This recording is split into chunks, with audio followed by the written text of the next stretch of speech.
What's up there, insiders, and welcome back for another YouTube official movie review. Yes, it is an official movie review because last Friday I watched Deadpool and Wolverine at Eden Cinemas, Bay Street, Malta, and this is my official movie review of Deadpool and Wolverine. Bombastic movie for sure. But I will give you the review. So basically, nearly 25 years have passed since Hugh Jackman does the black leather costume and adamantium claws to portray Wolverine in the 2000 X-Men film, which is why Deadpool and Wolverine is a Marvel Studios production. Although Ryan Reynolds joined the X-Men series from the 20th Century Fox later, he became so identified with the role of Deadpool that I'm sure that I'm not the only one who thought it would be practically hard to replace him, but rather of taking the recasting path that Deadpool and Wolverine used the multiverse to provide a reality, entertaining body comedy, as well as an explanation for their entry into their Marvel Cinematic Universe. Deadpool and Wolverine's narrative manages to be both simple and intricate at the same time. The film is just a road trip narrative between friends that gets convoluted by red herrings and multiverse politics. Deadpool, yes, is removed from his timeline by the TVA, who is first revealed and more explored in two seasons of Loki, and informed that his reality is in danger. Rather than collaborating with the TVA agent, which is Mr. Paradox, played by Matthew McFadden, Deadpool seeks assistance from a Wolverine from the universe. The TVA banishes them to the void, the multiverse garbage landfill, where they must contend with Cassandra Novel, which is played by Emma Corrin, since they have both turned into rogue. Um, uh, I am not sitting here and claim that Deadpool and Wolverine is a good film.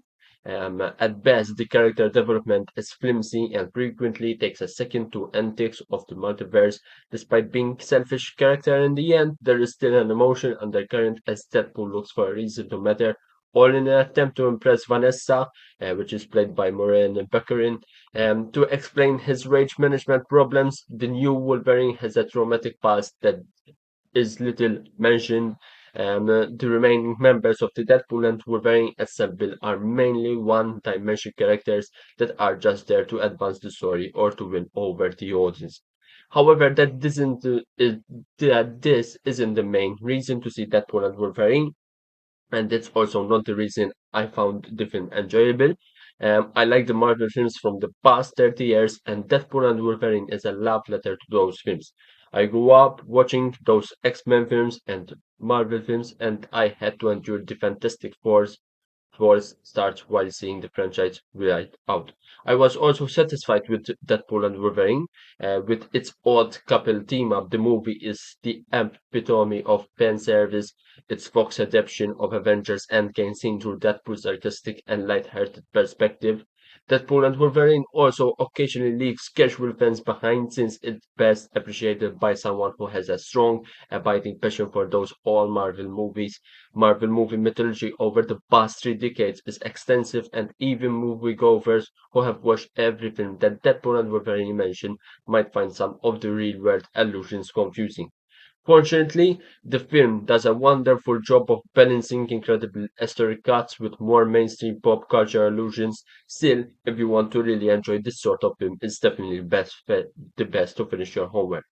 Deadpool and Wolverine is also Ryan Reynolds and Hugh Jackman at their superhero best. Why is this? Because not surprisingly, given that the names of both superheroes appear in the film's title, Deadpool and Wolverine depends on Ryan Reynolds and also Hugh Jackman. Their performances make it quite evident that they enjoyed making this movie and gave it their all.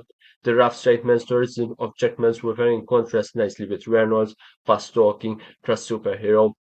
Their comic chemistry is evident in every moment they share. It's the reunion between these two characters that we've and I've been yearning for since their 2009 screen debut. Deadpool and Wolverine owe all their heart to Ryan Reynolds and Hugh Jackman. They clearly have as much, if not more, passion for these characters than we do, and it shows in the way they give the performance their all. The infrequent but genuine moments of pinning only have the weight they require to land correctly because of this. Even though Jackman's portrayal of Wolverine isn't very deep, it nevertheless manages to be engaging due to its layers. Additionally, Ryan Reynolds gives Deadpool enough nuance to elevate the character above just joke machine. It appears that the rest of the actors also had a great time filming Deadpool and Wolverine. Both McFadden and Scoren make entertaining antagonists, despite the fact that they occasionally fall into the MCU's one-note strategy category. Furthermore, every actor who makes also, and I will be explaining those, cameo in Deadpool and Wolverine seems to love being in the film, which adds to the enjoyment of their presence, no matter how big or little. In the end, Deadpool and Wolverine is a film intended for an audience and it is successful in that regard. It makes use of the Marvel cosmos, including all kinds of illusions and clever and cost-effective ways. After a couple failures in the multiverse, Deadpool and Wolverine significantly surpassed my expectation, but yes, it might not be for everyone. So, spoilers ahead now. We're moving for spoilers. Every cameo in Deadpool Wolverine. I'm not gonna go in briefly, but I will a little bit spoil.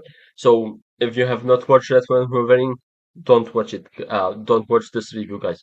So basically, we in Deadpool and Wolverine there was very much of a cameos. There were a lot of cameos, like there was Chris Evans as Human Torch, Wesley Snipes as Blade, a brilliant take also on Henry Cavill as Wolverine, Jennifer Garner as Elektra, Channing Tatum as Gambit, John Favreau as Happy Hogan, Daphne Keane as Lara X-23, which that was an anticipating reunion with Logan, and fans were thrilled also to see Blake Lively as Deadpool.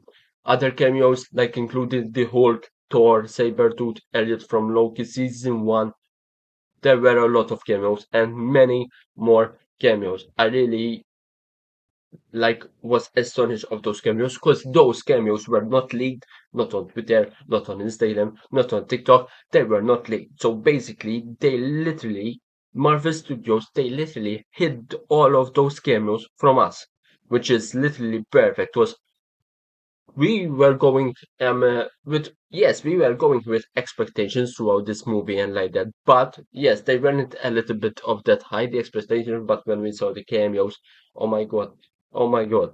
So yeah, that was my full review of Deadpool. No, wait, another spoiler, which is this is a big massive spoiler.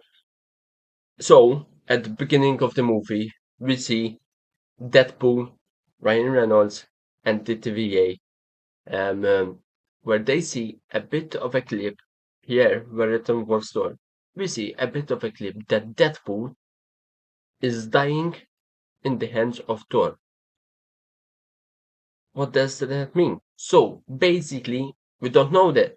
But I think my theory is that because also the TVA, he said, oh, sorry, you don't need to have seen that. So basically, that was like a big, massive spoiler because maybe Deadpool might die in Secret Wars, in Avengers Secret Wars. That now we have confirmation that it's gonna release in May 2025. So, yes, maybe, no, 2027, sorry. Maybe Deadpool will join the Avengers after all, and unfortunately, I think as a theory of myself, he will sacrifice himself for all the Avengers and will die in the hands of Thor. Because Thor was crying also, we see that Thor was crying, and I don't know, but my theory is like that. I think Deadpool will sacrifice himself in Avengers Secret Wars and he dies in Thor's hands. That was my review of Deadpool and Wolverine. Um, as a rate, I'm not gonna give it a 10 out of 10. As a rate, I'm not gonna give it a 10 out of 10. Um, wait, but I give it a 9 out of 10. As I rated in the trailer 9 out of 10, yes, for sure. And yes, I give it a 9 out of 10. Spider-Man No Way Home remains the best multiverse movie for me. Though Spider-Man No Way Home moments was literally epic. Even that for Wolverine was literally epic moments. Crowds were cheering, were shouting. Even me, I shouted when I saw those cameos. It was literally enjoyable, the movie. But I give it a 9 out of 10 because a little bit of the narrative was like in a slow pace and like that. So that's why I give it a 9 out of 10.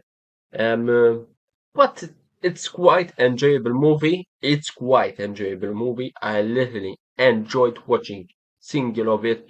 Ryan Reynolds, Hugh Jackman, and the other characters, cast members were literally fantastic. Even the main villain, Cassandra Nova, she literally exceeded my expectations.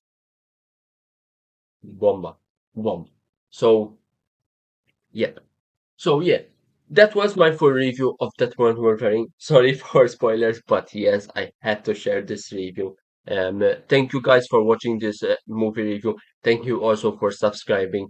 I will say repeating again. If you have some friends, suggest them. Thank you so much. Really appreciate every single one of you. We are like 116 subscribers. Thank you. Let's reach the goal. And thank you very much. So yeah, that was my review of Deadpool and Wolverine, and I will hope to see you in another YouTube review. Let's say like that, YouTube review. Thank you guys so much, and have the rest of the day a good day. Here, reviews by an insider here, signing off. Bye bye, insiders. Bye bye.